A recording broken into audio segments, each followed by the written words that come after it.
Bonjour à tous. Bonjour. En un mot ou en deux mots. Si on cherche un peu d'où vient cette formule, on peut se rappeler l'origine du mot jour.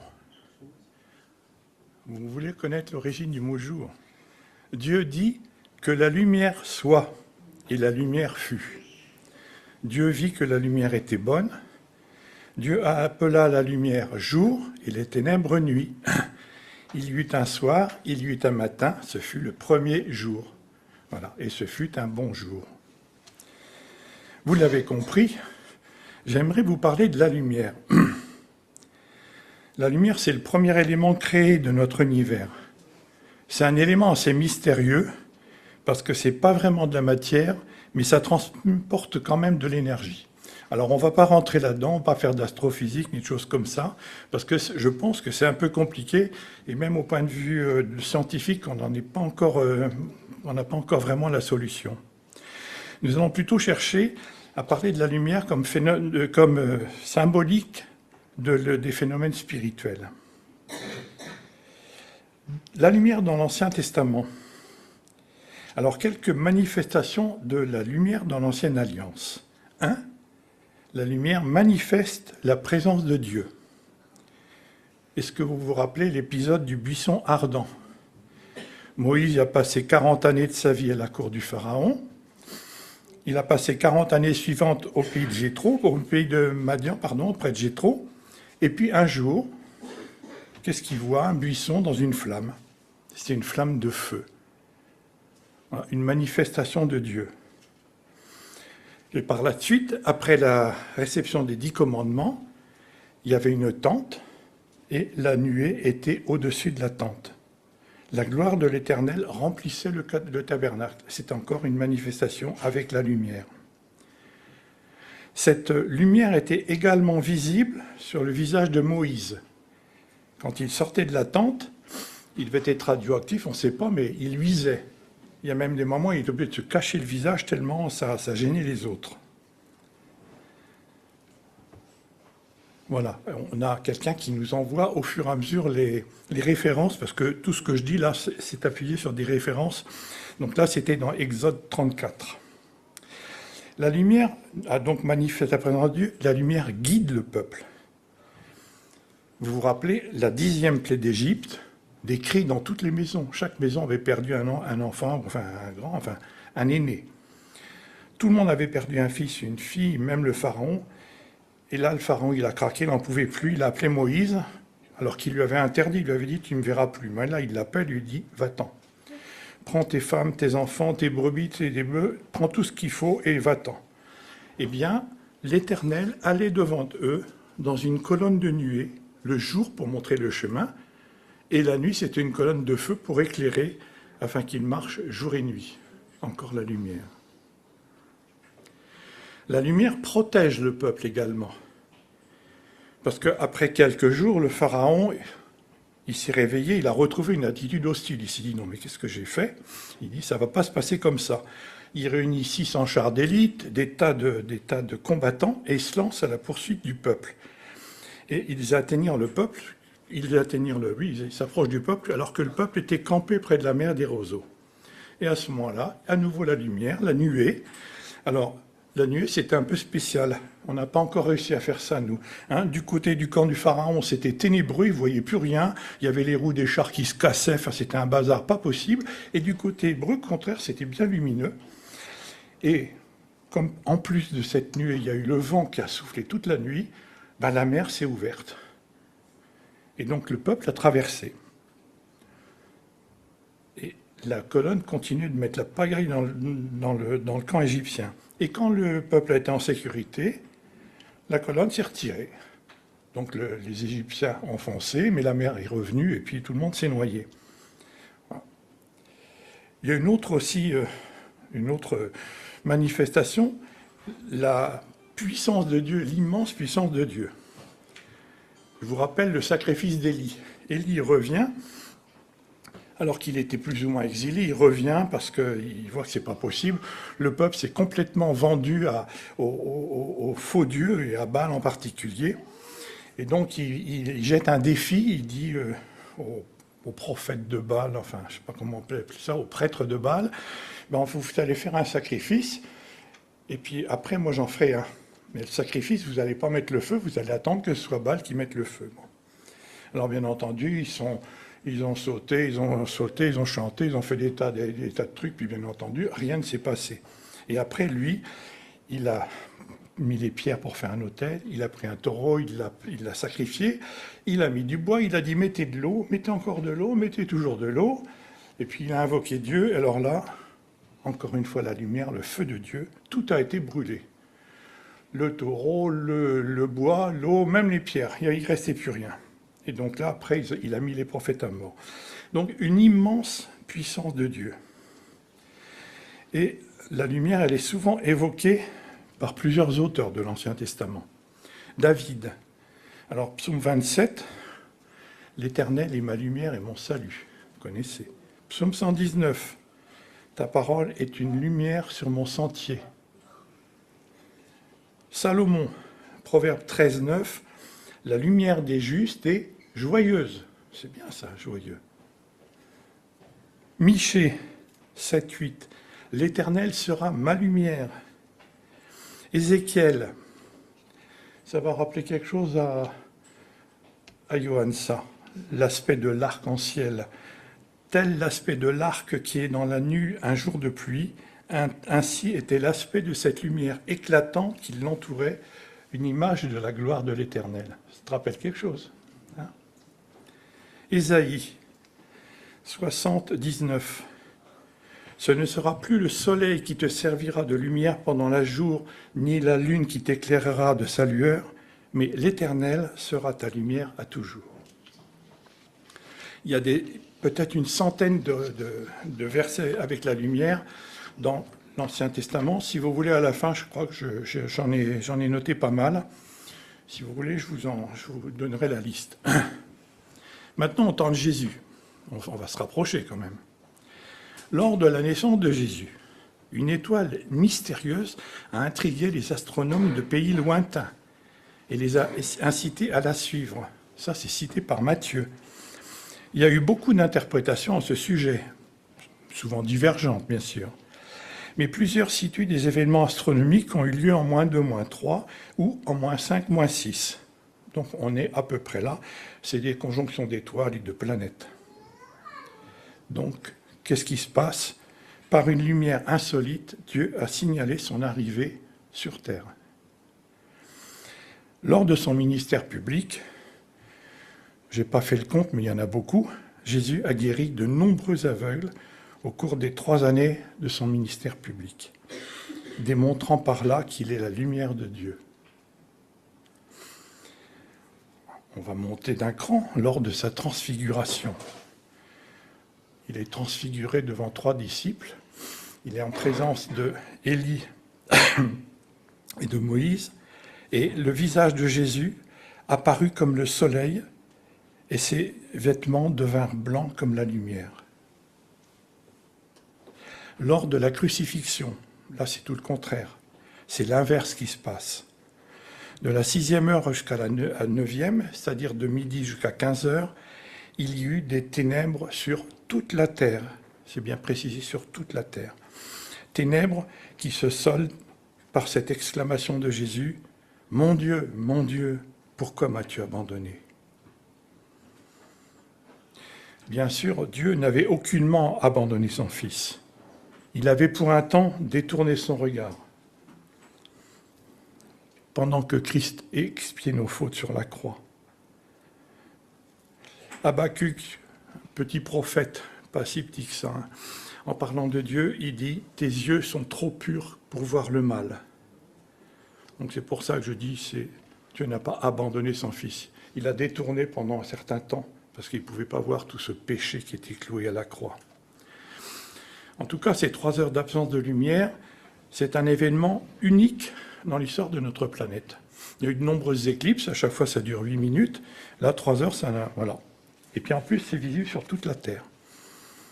La croix était devenue le lieu des ténèbres, puisqu'elle contenait la totalité des péchés du monde, pris à son compte par Jésus. Maintenant, on va retourner dans la lumière lors de la résurrection. On ne sait pas de quel signe la résurrection s'est accompagnée, parce qu'il n'y a pas eu de témoin direct de ce qui s'est passé dans ce tombeau. Mais on peut relire ce que Matthieu nous dit. Marie de Magdala et l'autre Marie allèrent voir le sépulcre. Et voici, il y eut un grand tremblement de terre, car un ange du Seigneur descendit du ciel, vint rouler la pierre et s'assit dessus. Et son aspect était comme l'éclair et son vêtement blanc comme la neige. Encore une manifestation lumineuse pour nous montrer un peu, pour accompagner un peu ce qui se passe, comment Dieu agit sur nous. La lumière est clairement incarnée par Jésus. La parole était avec Dieu et la parole était Dieu. En elle était la vie et la vie était la lumière des hommes. La lumière, lui, dans les ténèbres et les ténèbres ne l'ont pas reçue. C'est le début de l'évangile de Jean. Et un peu plus loin, Jésus confirme « Je suis la lumière du monde ». Au cours des premiers temps de l'Église, encore un phénomène lumineux inexpliqué qui accompagne la venue de l'Esprit qui prend habitation, qui se met à habiter dans le cœur même des disciples, à la Pentecôte, les flammes de feu, toujours la lumière. Et puis bon, je ne vais pas, on pourrait en dire encore d'autres, mais lors d'un voyage de Saül, un grand ennemi de Christ se rendait à Damas dans le but de mettre à mal des partisans de la doctrine chrétienne. Une grande lumière, venant du ciel, resplendit au-dessus de lui, le fait tomber à terre. Cette lumière s'adresse à lui, et à sa question « Qui es-tu, Seigneur ?», cette lumière lui révèle qu'elle est Jésus que tu persécutes. Cette fois, la lumière accompagne la venue de Christ dans la vie même de cet immense disciple. L'Ancien Testament, au temps de Jésus, et juste après, au début de l'Église, et puis encore maintenant, la lumière, toujours la lumière. Mais en quoi sommes-nous concernés? Parce que bon, ça c'est bien joli. Ce qui est intéressant, c'est de savoir en quoi on est concerné. Là, il y a une parole dans Matthieu 5, 14. Vous êtes la lumière du monde. C'est juste après les béatitudes en plus. Alors on peut réfléchir sur cette parole. Vous êtes la lumière du monde, c'est assez incroyable. Vous remarquez, il ne dit pas « tu es la lumière du monde ». Pourquoi? Parce que c'est quand nous sommes ensemble avec la communauté de nos frères et sœurs que nous pouvons témoigner de cette lumière qui éclaire tout homme. Imagine une chorale qui va vous faire entendre le Messie de Handel, rien, et qui est qu'une seule personne pour interpréter ce chœur magnifique. Alléluia, Alléluia, Alléluia, Alléluia. Toi, tu connais bien le Messie. Bon, ce que je dis, c'est à peu près la musique, mais enfin, c'est un peu triste. Maintenant, imagine une chorale de 150 personnes avec un orchestre symphonique, ça va être autre chose. Eh bien, c'est exactement pareil pour nous. Je peux rayonner de la lumière du Christ, très légèrement, mais quand on est tous ensemble, c'est pas la même chose. Donc, c'est pour ça qu'il dit « vous ». Il ne dit pas non plus « vous êtes une lumière dans le monde ». Pourquoi?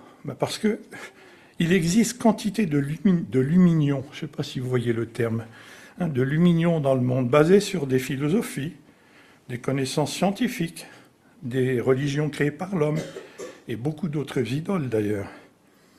Mais tous ces luminions sont faillibles, incertains, limités dans le temps et changeants. Je repensais à des religions qui ont été extrêmement fortes, les religions Inca en Amérique du Sud, ou la religion avec Ra en Égypte, des religions qui avaient une puissance incroyable. On n'en parle même plus aujourd'hui, elles ont disparu totalement. Et pourtant, il y avait beaucoup de gens qui étaient dans ces... On ne veut pas rentrer non plus dans l'actualité, mais bon, c'est changeant, ça disparaît. La seule lumière que nous sommes censés rayonner, c'est la lumière divine dont Jésus nous a fait cadeau. Et il nous donne ce privilège parce qu'il a confiance en nous. J'ai failli dire « il a foi en nous », je ne sais pas si on peut dire ça, enfin, il a foi en l'Esprit qui travaille en nous. Et alors, troisièmement, excusez-moi, je suis un petit peu enrhumé, mais c'est pas grave. Il ne nous dit pas « soyez la lumière du monde ». comme une indication, comme un commandement. Et pourquoi il ne nous dit pas ça? Ben, on ne peut pas forcer les gens à faire quelque chose dont ils ne sont pas capables. On n'est pas capable, nous, avec nos propres forces, avec nos propres pensées, on n'est pas capable de rayonner la lumière divine. C'est uniquement parce que nous suivons Jésus, parce que nous lui appartenons, que nous pouvons rayonner de sa lumière. En fait, c'est lui qui rayonne en nous, ce n'est pas nous qui rayonnons, c'est lui. Et donc, pour résumer, je disais, parce que j'ai décidé de suivre Jésus, j'ai accepté de lui appartenir, je vais rayonner sa lumière. Et ce n'est pas un devoir, c'est une conséquence de sa grâce. C'est extraordinaire. Ésaïe s'adresse à Israël en chapitre 60. « Debout, rayonne, car ta lumière arrive. » La lumière, elle n'est pas encore arrivée, mais il dit « Debout, rayonne, elle est en train de venir. » J'en parlais à Pascal, je lui dis « Mais ça s'adresse aussi à nous ?» Il dit « Bien entendu, ça s'adresse également à nous. » Je vous donne la traduction de Chouraki, parce que j'aime bien parce qu'il a une façon de traduire différente. « Lève-toi, illumine-toi. Oui, ta lumière vient. La gloire de Dieu brille sur toi. » Ça s'adresse à chacun d'entre nous. Mais alors, que faire? Que faire? C'est gentil, toutes ces belles paroles-là, mais... Et comment le faire? Rayonner la lumière de Christ, ce n'est pas un ordre, mais c'est quand même une sacrée responsabilité. Et la bonne nouvelle, c'est que c'est Christ lui-même qui nous donne cette lumière, à condition qu'on le laisse habiter en nous. S'il n'habite pas en nous, on ne peut pas émettre cette lumière. Alors on peut se sentir un peu nul, on peut se juger, se mal juger. Et quand on se juge mal, je me réfère à la première lettre de Jean, au chapitre 3. Si notre cœur nous condamne, Dieu est plus grand que notre cœur.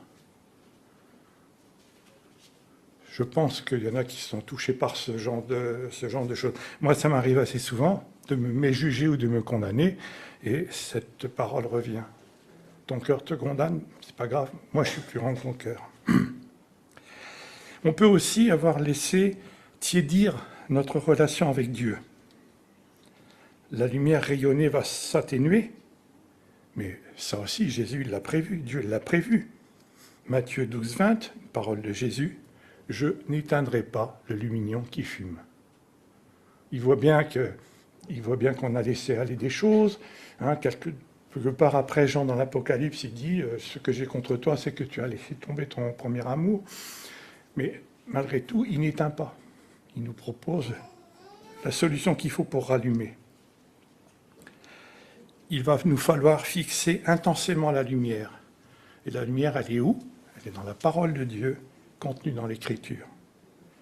Et ça nous évitera bien des chocs et bien des mésaventures. En plus, il est de notre responsabilité de ne pas chercher à cacher cette lumière. Quelquefois, on peut avoir honte. Quelquefois, on ne se sent pas un bon témoin. Quelquefois, il peut y avoir des tas de discussions. On n'a pas à le cacher.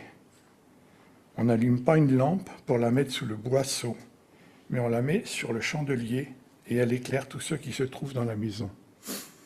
Les boisseaux, c'était un récipient en bois, généralement, avec une poignée, avec laquelle on pouvait donner une mesure de grain, 2 mesures de grain. Il y a un verset qui dit on utilisera le boisseau dont vous vous serez servi, la mesure dont vous vous serez servi. C'est une mesure. Donc la mesure, ça sert à compter, ça ne sert pas à cacher la lumière. Parce qu'évidemment, s'il y a une lampe, on peut mettre le boisseau en disant comme ça, on ne va pas me voir, je vais rester discret, tout ça. Et non, il faut le mettre, pas sortir le boisseau, mettre la lampe haut, et puis comme ça va éclairer tous ceux qui se trouvent dans la maison. Il faut bien comprendre que ça peut être important pour ceux qui m'entourent, à un moment donné de leur vie, de recevoir un éclairage. Même si c'est un tout petit éclairage, ça peut être important. On ne le sait pas, mais le Seigneur, il le sait. La plupart des personnes que nous côtoyons, en dehors de l'Église, bien sûr, la plupart sont dans l'obscurité.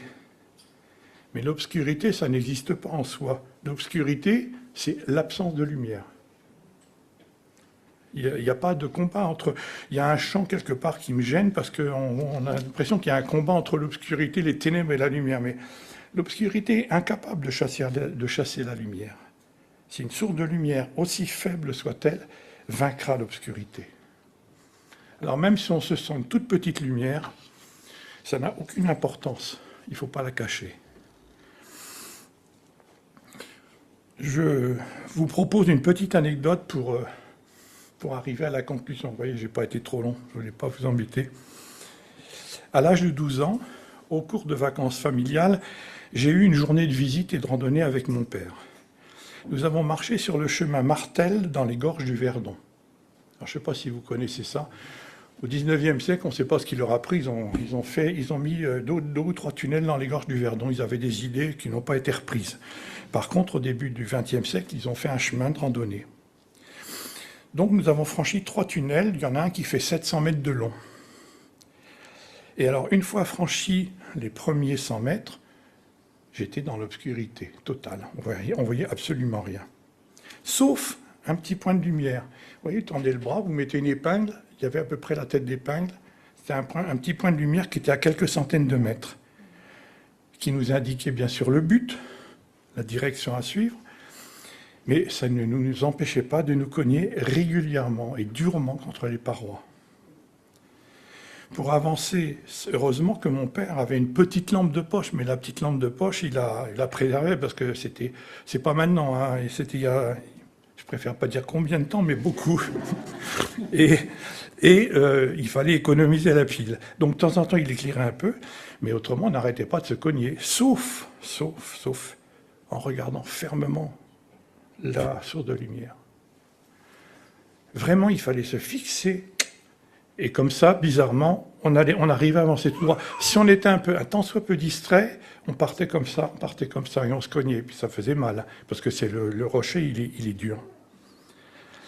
Et donc, c'est pour moi comme une parabole de notre vie.